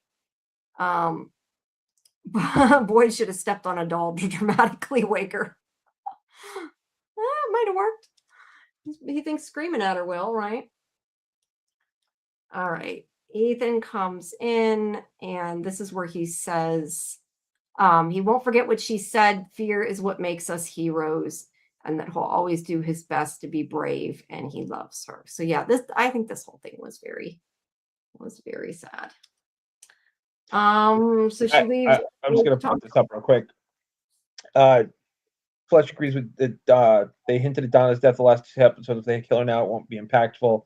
Donna deserves better. I agree. That was something else I was saying to Damon while we were watching the episode. I was like, "There's no way Donna dies from this." I was like, "Donna doesn't go out from a heart attack." Yeah, and that's what I'm saying. I think she's okay now because I feel like if they do something else to her, that's just cruel to us. Like make us go crazy and think she's gonna die, and then she has a heart attack, and then she doesn't die, and then do something like that would just be mean. Glenn We're under not. the dumpster. Yeah, no, don't. Well, but that's also Walking Dead writers, which are not good. So, oops, sorry, I'm trying to turn my air conditioner off. I'm freezing. That's not going off. There we go. All right. So then we have more of the bar scene with Henry and Sophia. And she asks him about the man in yellow, and he says he did horrible things to his family. And they talk about his family. And he says he hopes the man in yellow is rotting in hell. And then she gets up to find something else for the alcohol to make it taste better. Supposedly she's got creepy looks in the scene. And she finds the glass and cuts herself. Well, she didn't do that yet. No, I thought that was the scene. Maybe I'm too far But ahead in my. as soon as they finished the one bottle, she went to get another bottle. She saw the broken glass. As soon as she saw the broken glass, I said, she's totally going to cut herself and do something. Yes, we knew that was quite apparent from that. A teenager and grandpa walk inside a gas station. Be nice. Look, it is a very strange scene. I'll just say it's a very strange scene. Yeah, no, that's where she cuts her finger. He goes to get a rag and she puts the blood in his drink. So yeah, we know that no matter what, that can't be good, right? Whatever is going to happen, it can't be good at all. All right, and then we have Randall who's trying to be helpful. Like I said earlier, I like the stuff with Bacta, even if I do feel like these scenes were just to get. I just thought of something. What? You know why the man in yellow likes it when the town starts tearing themselves apart? Why is that? Because maybe anger and fear taste really good. Ew. But I could see that. I say ew, but I could see that. Henry transforms into a night creature. Maybe the man in yellow blood can transform people. No, maybe. I don't know they're going to go that route, but I guess it's possible, Fletch. Is Henry under her influence, or is Henry going to get worms? Whatever it is not good. There you go. Better. There you go. Jasmine did say, I didn't choose to be this way. That is true. She did say that. Lee says Randall's always helpful. But Jasmine's saying that she was manipulating, so. I know. But it's still true. It's still true that she did say that. But I agree. I think she was just manipulating him. But yeah, I like that from Avenger. I like that that he's not as much of a dick. But I do feel like these scenes are just trying to give people scenes that haven't had scenes, which is why I don't know that they succeeded because they're so short, but at least they're in there. I think the manifestations of good things like crops, mushrooms, Boyd's demands are more sponsored. Boyd often guided, the dog led him to the talisman. Yeah, I mean, it could be. Again, it could be. It's a lot of things it could be. We don't have an answer to. Weird Sophia has to go physical, like with the pastor. Like, how do you explain all the other stuff? Well, yeah, she's definitely. I think she just gets off on it. That too. She likes, the fear and everything. Yeah. It's fun to watch for her. It's entertainment. It is. But yeah, it makes you wonder, like, what exactly she has in store, and like I said, it cannot be good at any rate. And also just to mention that interview with Julia, who plays Sophia, will be up probably sometime this week. I have to first get the Widow's Bay interview up, but Julia's will be next. Yeah. So that's coming. Hey, Code Knox, welcome. Fletcher says it's her favorite part. She has to calm down and witness by herself and to feed. Yeah. Lee, drop it on. Oh, okay. Yeah. Go, yeah, Lee, put it in our Discord. And guys, if you haven't joined our Discord, please make sure that you do. It's pinned in the chat. You can get our schedule. Join us for From watch parties, other watch parties, Widow's Bay, all that fun stuff. So make sure if you're not a member, please do join. I'm going to check this yet. All right. Yes, people are finally. I lost my pictures. Hold on. Sorry. Okay. So we have the scene with Sarah and Julie. What? We'll send. Whoops. Sorry, I put it on right when you did. But if you don't join Discord, we'll send Roger after you. Please join. Yeah. So this scene with Julie and Sarah, I guess the whole point of this is her, talking to Sarah. And when Sarah asks about what she meant about, she understood how she felt. This is where she said, that something told her she could save her father, that she could change what happened, and she can't do that. So, yeah, I guess that's kind of how she's equating it to Sarah, is in the sense that Sarah heard things that weren't true and followed them. And she thinks, I guess, that something's bad is telling her she can save her father, which like I said, that kind of irritated me, because I feel like whether she can save her father or not, I don't know why she would think that it's something bad feeding her that information. I mean, it's hope, right? It's not. So I don't know. Yeah, I don't know. But did you like this stuff though? I did like the scenes with the two of them together. I think that they were done really well.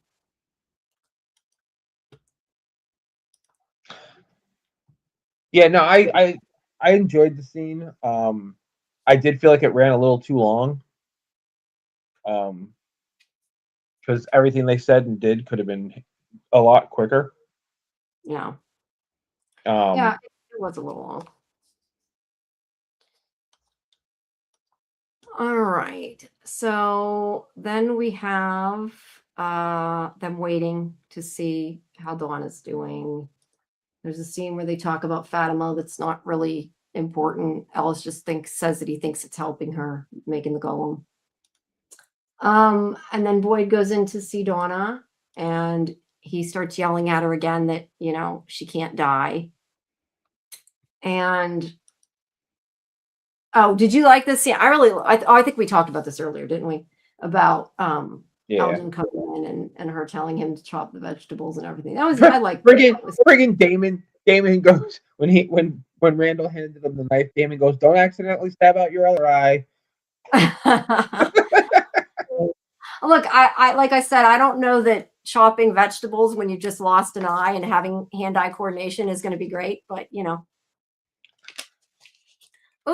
Oh, I like that. Yeah, we got Scarface and left one eye. Yeah, I like that. I had not thought of that. One eye Elgin instead of one eye Willie. Is a golem working inside Colony House? Did the golem protect Donna? I had not thought of that. I guess it's possible. Yeah, I don't know. I could see, in the vein of the golem, I could see the golem coming to life, like Fatima's life is in danger, and the golem comes to life to protect her. Yeah, that could happen. Fletcher's right, though. It isn't completed yet, so I didn't think about that. I doubt it. Elgin might, because Elgin can only see half of everything. He might mistake his finger for a carrot. Yeah, that's what I would be more concerned with. That's why I said hand-eye coordination. What about the dance? I was laughing at Maze's comment. Yeah, I could see them busting out salt. Whoops, busting out salt. Stop it, Jamie. Go ahead, you do it. I won't touch it. That would be funny. I don't think it's going to happen, but it would be funny. Elgin can only see half of everything. Oh, you guys are too much. You're funny. All right. Alyssa has a point. Colony House Colony is tough. houses always seem to have a fast healing factor. Yeah, I but actually, why? I actually, I was actually, I actually made a comment while watching the episode. I was happy to see that Christy was starting to walk a little better. Finally, but why is she healing so slow? But I guess she doesn't live at Colony House, so I'm I just mean, saying in general. yeah. All right, so there's a lot of Boyd, excuse me, again, yelling at Donna to wake up. But more than this, of him being upset, I really like these scenes. I think that they're acted out really well. But I love this conversation he has with Katri, and it's awesome to see Katri back finally. But I love this story about how he knew Donna knew she had her shit together because she asked him about snoring, and he's like, why is she talking about snoring when there's all these creatures? And she's like, if you snore, they'll find us. And the fact that she was so calm and thinking about that, made him think that they might be okay, and that got him through the night. But he never told her that. So I don't know. I just really really like that scene a lot. And he says that they bumped heads in the beginning. She clearly didn't like him. And when Katri asked him what changed, he says he'd like to think they got to know each other a little better. And he doesn't know what he would do if Donna doesn't wake up. Katri I love the starts talking. I love the scenes with Katri because Katri doesn't pull any punches. He doesn't. He's like, listen, not that Boyd listens to him, but Yeah. May said, I wonder if Katri hyped on his recovery to move Boyd along. Maybe. There is a lot of Boyd. You're right. But I wanted to ask you how you felt about this because, like, do you think that some of this makes it less likely that he's in Boyd's head? Because he does seem to not know answers to some of the things Boyd does, which is interesting. I don't know that it's definitive proof, but it does kind of lean towards that way, that he is something other than in Boyd's head. How do you feel about that? I'm gonna answer this two ways. I can't hear you. You're away from Sorry. I'm gonna answer this two ways. While I don't think he has said anything that Boyd doesn't know, I don't personally think he's in Boyd's head. I think Okay. I think Tom and Katri and Jim, I think they're all whatever. The only I don't think anything has been in Boyd's head necessarily. I'm not saying it couldn't end up being, but it just seems like Like it's more than that, maybe. Yeah. Um, I don't know. I question more and more, like, could it really actually be him though? Because we have the whole stuff with Marielle. But it's just a lot of times when they do scenes like this, it is that everything that the person that they're talking to, like, it's stuff the character knows, and that's how they end up saying, well, they were in their head because you didn't learn anything new.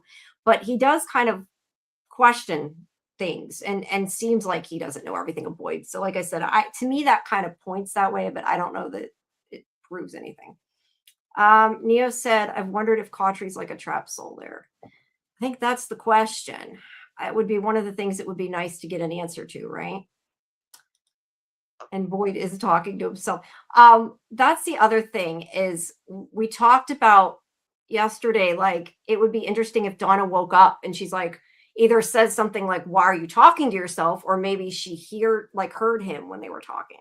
Like, what if she wakes up and she's like, I heard Cautry's voice? Like, that'd be interesting. And then it would be more likely that, unless it's fully a do, I would think it would be more likely that then he is really there. I question though, like, is he solid? I wish like Boyd would try to, that sounds bad saying I wish that Boyd would try to touch him, but you know what I mean? Because like we know that Jim was solid. Because Ethan hugged him. Now, whether that was the same thing that Cautry is, or he story walked, or whatever, I don't know. But you know what's funny? I was thinking thinking I thought about Tilly in this episode. Yep. Because when they walk past the greenhouse. Yeah, I think the Tilly storyline's over. I hate to say it, but I think they're just gonna move on. I think they need to do something. I think it's annoying, but Didn't they? Weren't there two bodies when Jim died? Didn't they bury Tilly the same yeah. day? No, they Yeah. buried Jim and they buried the priest, the pastor. Oh, the pastor. Yeah, I feel like there was another time though, like because no, I guess mm, not. no, no, they never, because people have complained about it for a while. I mean, the only thing that we got this season was Boyd threatening Elgin about Tilly. That was pretty much the only. And I don't think he even specifically said Tilly. I think he just said about everything. I can't remember, but that's like, yeah, we've had nothing with that. So the other part of this is Cautry telling Boyd that Jade told him what he needs to do to take the people home, and is he going to ignore that over a missing door? And he seems to be trying to push Boyd into doing something. Um, yes, okay, that's what I thought. That's why I said I couldn't remember if he specifically mentioned Tilly. Boyd told Elgin he'd blame him for Tilly. Yeah. Um, yeah. So so he's trying to push Boyd into doing something, into listening to Jade. Is this a good thing? Is this a bad thing? I guess we'll find out. But I am glad that he's back. I wish he was in more often, but like I said last night, the only thing is people not being in a lot, it makes it more like, poignant when they are. So I like that they can be ghosts if their souls weren't eaten. Interesting. Interesting. I had not thought about that. So many people were trying to it was the man in yellow. They were. A lot of people are still. I don't think that that's the case, but if Cautry and Tom are trapped souls, shouldn't they pop up to more people? Why does Cautry only pop up to Boyd and Tom to Jade? That's why I think that's their subconscious. That is a good question. But then again, only Ethan saw Jim, and he seemed to be somebody solid. So, but that's a very good question, Fletcher. It's fair. They might maybe for some there's some rule that we don't know about where they can only pop up to certain people because of da da da da da that we'll find out about. Yeah. Well, that's why I think it would be interesting if Donna like commented one way or another, like, why were you talking to yourself? Yeah. Or that she heard him or saw him or something. Or maybe something has to happen to you to get you to a point that you can see ghosts. Who knows? But she does wake up, which is the important part of the scene, is that she wakes up. But they still don't know, how she's going to be yet. And they tell everybody, and everybody's happy. So this is what I mean. Like, Patty's there sitting on the floor. Everybody else had chairs. Nobody offers her a chair, right? I just feel bad. I think it's kind of funny, but I also feel bad. Bill says the Ankui and all the other entities are kind of the same. Well, the only ones that can see the Ankui kids, though, are Tabitha and Jade, right? I'm assuming. That's what it seems to be. Okay, so everybody's happy. Donna is alive. And then we also have the scenes again with Henry when he drinks the blood. And he says it's got kick. But what? No, it's just funny that he's thinking, ooh, this one has kick. Oh yeah, he does. He does say that. It says kick. He noticed something, that's for sure. But the important part of this scene is that after he drinks the blood, she says, I had the strangest thought I can't shake. That we're trapped in a town. People are trapped in a town they can't escape from, surrounded by monsters that come from the forest at night, and none of it feels real. Have you ever wondered if it was all just a dream? Now, I'm going to assume you had the same reaction I think most people had to this scene. But I will ask you without saying anything. What did you think when you saw this? She's just trying to get him to spiral. He's going to go running around now. Has anybody thought this is, a dream? And then people are going, it's just cause more mayhem. Okay. Well, I think most people thought, which is what I thought, like Dieter's saying, Abby, is this what happened to Abby? Because Abby was spouting, this, it's all a dream, and that was what happened to people. My only question was, which is what I had asked people, is if that's the case, though, why would they do that like twice in one cycle? Like, that just happened. That's the only reason I wonder, is like, is it too soon? Well, technically, this is a new cycle. Well, no, Boyd and Abby's still the same cycle. What do you mean? Because oh yeah, that's true. Oh, yeah, okay, never mind. Yeah, I think the new cycle like started when Every time Jade well, and no, that's Kat, not necessarily true though. If the cycle, when does the cycle start? Because I was thinking, I kind of thought maybe the cycle started when the Matthews came, so maybe it is, but I think it's the same cycle. I mean, it's the same people. I have I feel that the cycle start a new cycle starts every time Jade and after, Tabby die. yeah, after the and or after the massacre. Yeah. Either way, yeah, I don't know. I mean, it definitely makes me think of Abby, but I do question, like, we just had that. Like, is that too had it in story time, not necessarily in showtime, but all right. So Boyd comes out to the shed, and this is where Cautry says to him, like, take as much time as you need. It's not like there's murderous dolls climbed out of the lake and attacked people. I do like that. But this is where Boyd asks him if it's true that the nightmares become part of the forest after people die, and he says he thinks it might be. So he does answer that, which to me is kind of like, I don't know. Like, it could still be that's what Boyd feels, but this is where Boyd says the tip of the spear, and that's what Martin said the creatures that come out at night are. And when he asks him if there are bones of the kids in the tunnel, Cautry says he doesn't know. And Boyd's like, then what the fuck do you know? And this story says they're running out of time, which is the same thing the boy in white said. Is also important. I Well, thought because maybe I thought since Nathan died, I we think we all suspected did. it. It's just this is I feel like this episode give us lots of comfort. The last two episodes have given us confirmation that it is true. I agree. That's how I feel. And that's why I feel We gotta remember there's a big difference between us all having strong feelings about a theory and being proven in the show. Yeah, just because we're smart and have a good theory doesn't necessarily mean it's true. I yeah, and I consider that answers, and a lot of people don't. Like, I think that's an answer we got, whether That's it an was answer. When hot or not. something we have questioned has been confirmed, that's an answer. Yeah, yeah, I totally think so. But either way, Cautry again is trying to push Boyd into doing something, and when he says we don't even know if what Jade saw is real. This is when Cautry says some things you just have to take on faith, and he's like, nope, not going to do that.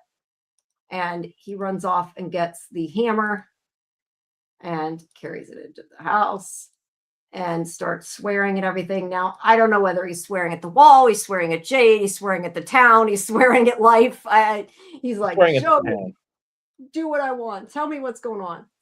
And he breaks through, and we see there is a door.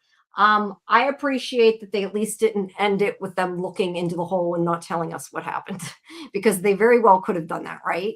That's what I was kind of wondering. What's this La World? Is that how I say that? So Sophia's scene with Henry makes me want to go back and watch Tom closer. We don't know a whole lot about Tom.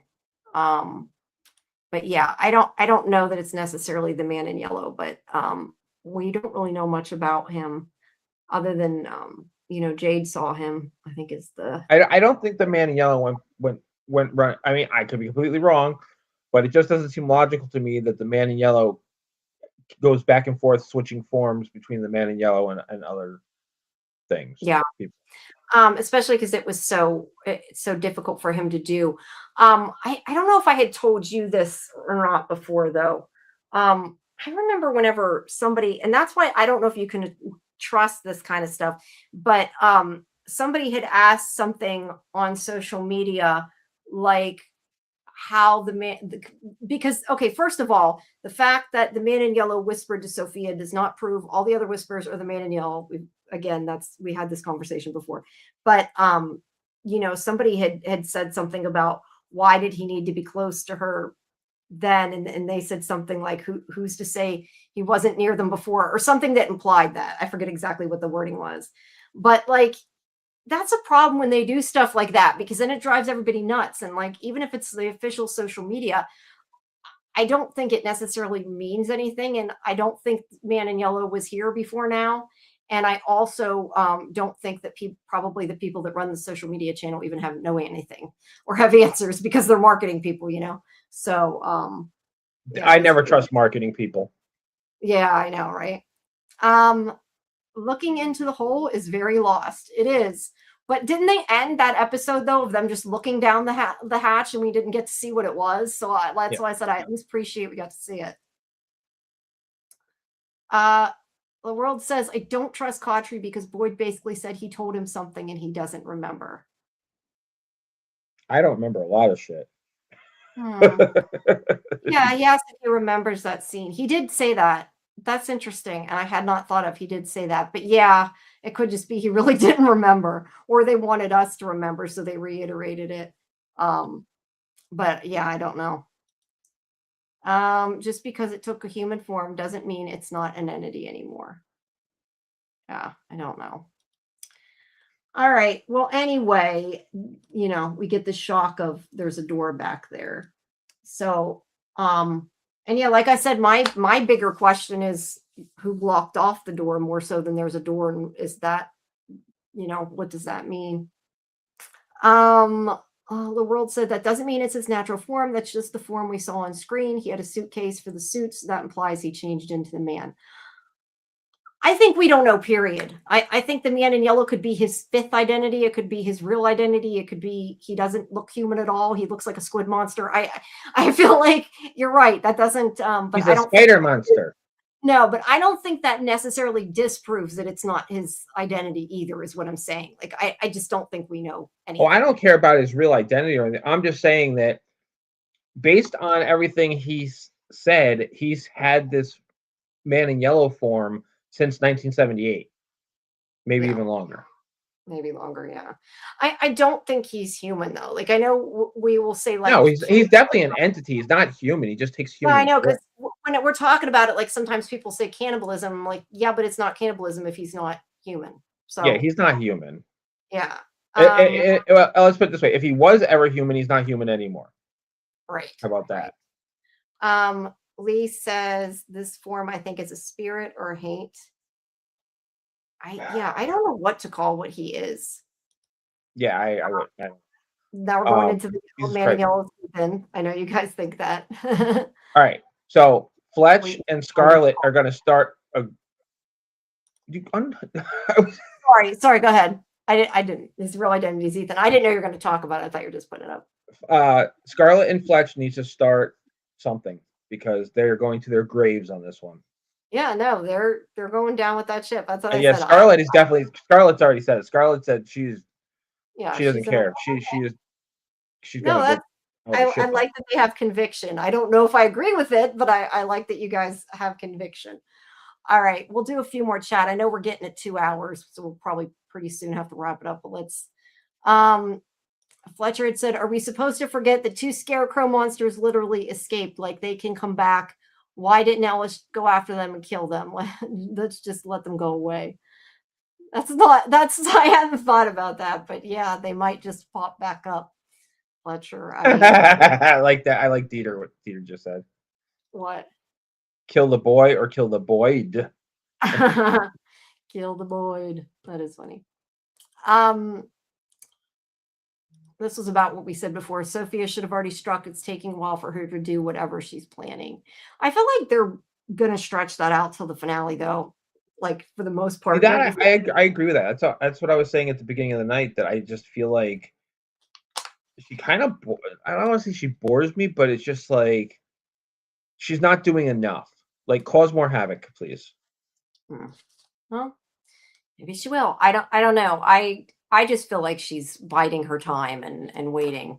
But yeah, she likes to watch though too. I feel like a lot of it is just her watching the people. She's a voyeur. Right? She's what?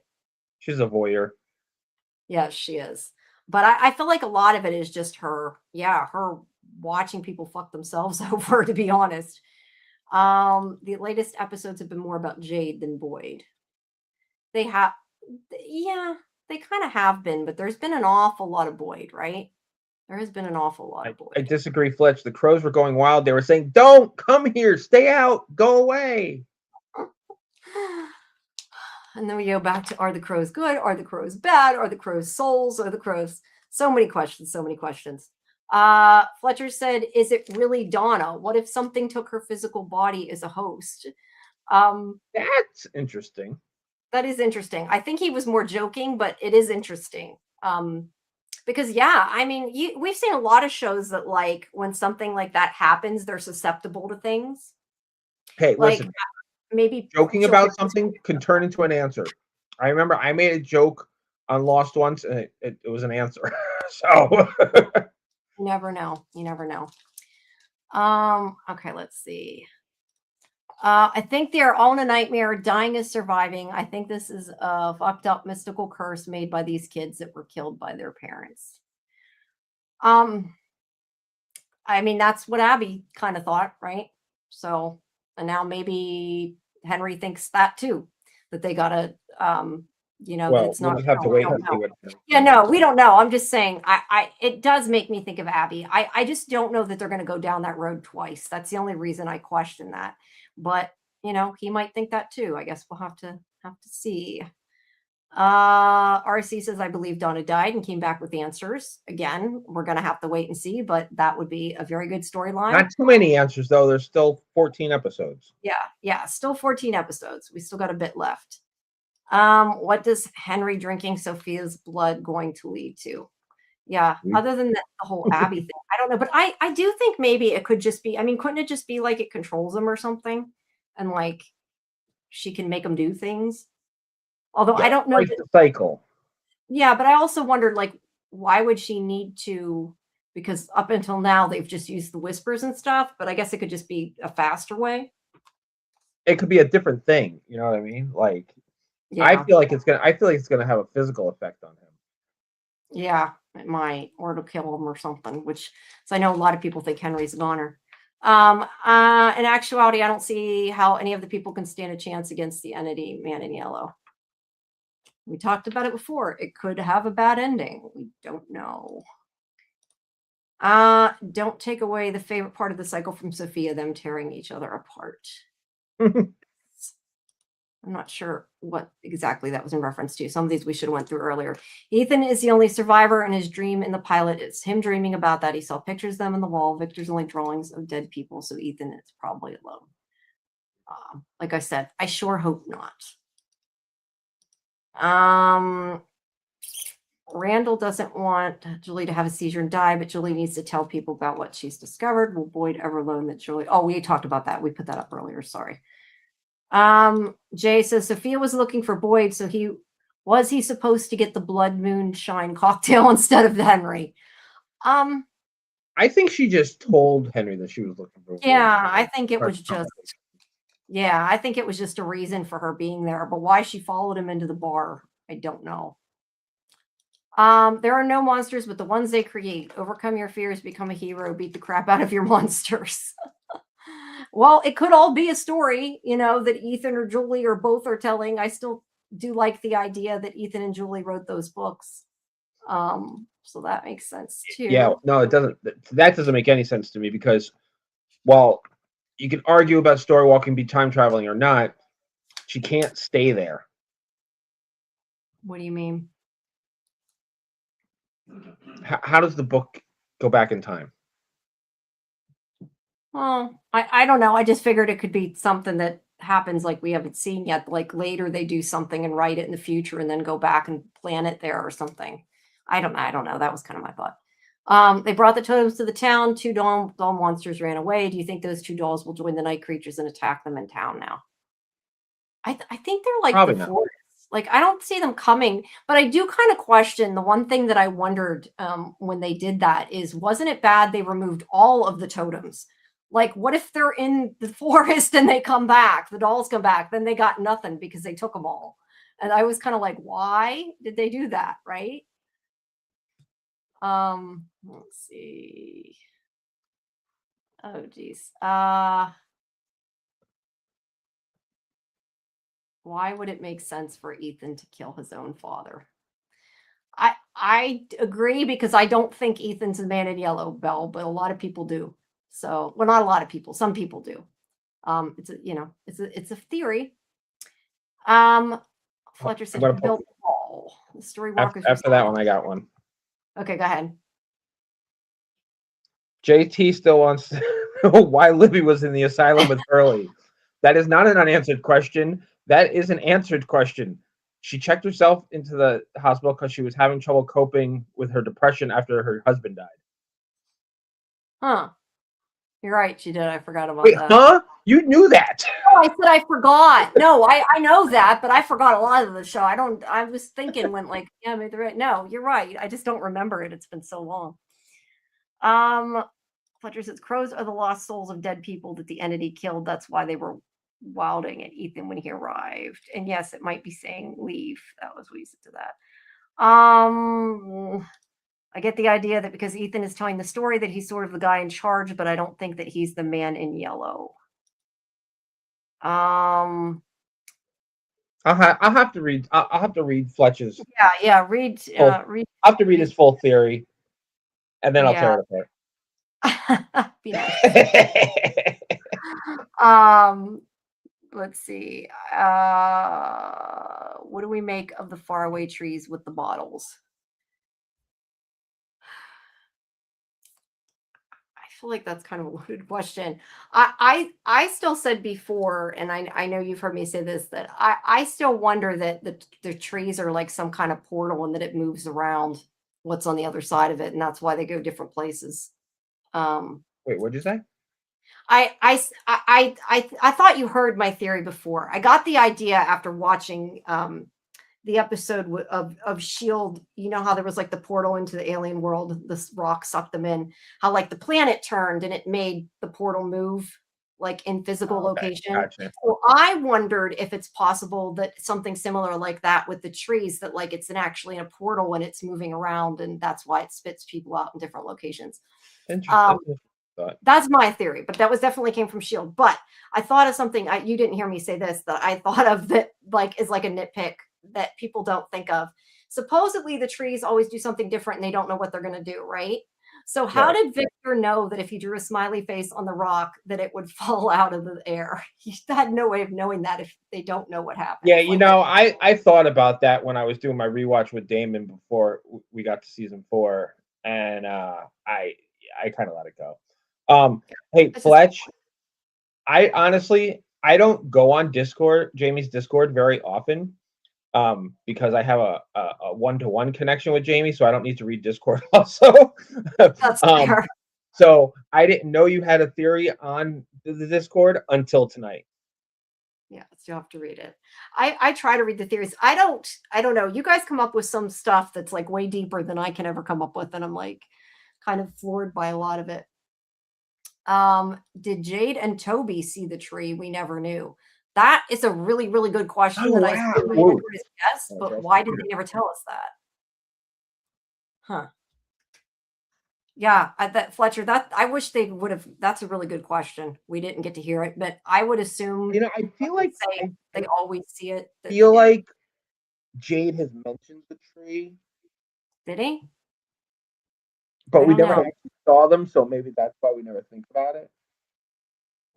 Yeah, I don't know. I'm assuming because they said everybody did that everybody did, but you're right. We have not seen it. It's funny they left a pile of food for the town. Get out and take your man with you. Well, I think they should have taken his body back. They can go back and get food. But again, they're going to go back to the settlement to get food. Are they going to carry these totems with them? These heavy totems every time? Because otherwise... Well, see, I was wondering about that, why they got attacked. If the totems stopped... Like, Jade dismantled one of the totems. Is that why they were the dolls were able to attack that night? I know a lot of people wondered that. I don't know. Because there was a totem out of place? I just can't help wondering, like I said, why did they take them all? Because those things look like they're fucking heavy and they're not going to want to take them every time they go on a food run. And are they exposed now and these dolls are going to attack them next time because the stupid idiots took all the totems back to the town? Just saying. That irritates me. You know, I didn't understand why they took the totems in the first place. Because she said she thought they were worth more than a couple of turnips. In other words, because they were a weapon they could use. But the dolls are in town, so I don't see the point of that. Yeah, I agree with that. I don't see the point either. I mean, maybe take like a couple back, but not all of them. right? Like, don't take all of them back. Let's see. Belle says, I have a bottle tree in my yard. I don't think it takes me anywhere, but I do believe it's supposed to trap spirits. I said before, there's one kind of down near my house I see when we drive past. And every time I think I need to take a picture and I never remember to do it. But if I do, I got to like probably blur out the house because I don't want to put somebody's photo of their house online. But there is a bottle tree. And yes, it's the faraway trees, not the bottle trees. That's a good point. Okay. The man in yellow may be able to be killed as Sophia. When she fell in the pole and broke her arm, it could show vulnerability. I think she broke her own arm though. Like I took it that just like how she could, she jumped in the damn pool. Yeah, she jumped in the pool, and like the fact that she contorted and pulled all her joints out of place when she turned into Sophia, I assume she just like snapped her own arm. I don't think there was really any. She fell and broke her arm. Consider what we saw of his transformation into Sophia. Yeah. That's definitely what I think. So I don't think that that's to do with that. We have a lot more people live than likes, guys. Come on, please press the like button and subscribe to the channel. If you were in here watching, we appreciate it. I don't think either Toby or Jay mentioned. No, I don't think they necessarily did either, Fletcher, but I think it's just they said everybody did, so you're supposed to assume that. Let's see. I seem to think once you get to the tree, it doesn't matter who's in the car and where the horses and carriages. Yeah, why don't we have an Amish person, right? Or something with a train. There's a train track. Yeah, so. Why would Toby not be drunk? He was partying with Jade. That's funny. Yeah. And I agree, Lee. That's kind of what I mean. Like, I think she just snapped her arm. I don't think she actually broke it. All right, guys, we've been over 2 hours. Because I'm assuming AJ, unless you want I gotta get going. No, I gotta get going. Yeah. But thank you. Next week will be different because I am off starting Thursday. So. Oh, you're not gonna be here next week. I'm off from work. Oh, okay. So I will be more available to stay up all night talking to you yahoos. Yeah. Well, I don't mind staying answering questions, but I am kind of tired and doing a lot of these. It gets hard. But and I'm doing another one tomorrow. I'm going to be doing Squawking Good tomorrow. That'll be up soon as well. And we're talking more from. But thank you everybody for coming. Make sure you join us tomorrow. Yeah. Nice, Fletcher. Make sure you don't forget tomorrow at 10 Eastern, we have our Fandom Access show where we're going to be reviewing the last 2 Widow's Bay episodes, as well as half of the Burrows. And hold on, not the last. No, your verbiage was previous. Not the last 2 Widow's Bay episodes. The latest 2. The latest 2. Yes. The latest 2 episodes of Widow's Bay we will be reviewing tomorrow, me and AJ, as well as the first half of the Burrows. And then when we're done, yes, we usually have a Widow's Bay watch party for the new episodes after we're done Fandom Access, if people are around and want to watch it. But our Widow's Bay deep dive is Thursday. We have a watch party at 9:30 and a deep dive at 11. These are all Eastern times. But don't forget, Wednesday, 7 p.m. Eastern. Again, we have Liz Saunders, who plays Donna, coming live. You can ask her all your questions about this episode or what you want to know. And she'll be here and you can talk to her through our, like, we'll talk. I mean, we'll put the questions up, you know what I mean? But anyway, so make sure you don't forget to check that out. But you can only come if you like the episode. Don't listen to him.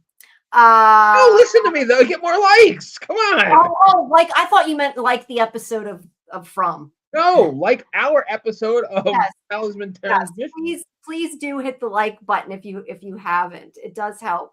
And please hype the videos if you can. Actually, probably hyping the Elizabeth video. So if you save that for this week, that would be really good. I know Fletcher wants to know about Donna's sister. She ain't going to answer that though. You know that, right? She's not going to answer anyway. So he can hear it from the horse's mouth. Yeah, but I know she's not going to answer that, but we'll ask her. But yeah, make sure you join us live for that. And, hopefully we'll have more lives coming. We'll see. But like I already gave up. But like I said, I also will be putting up Julia Doyle's interview later in the week, who plays Sophia, at least the first half of it.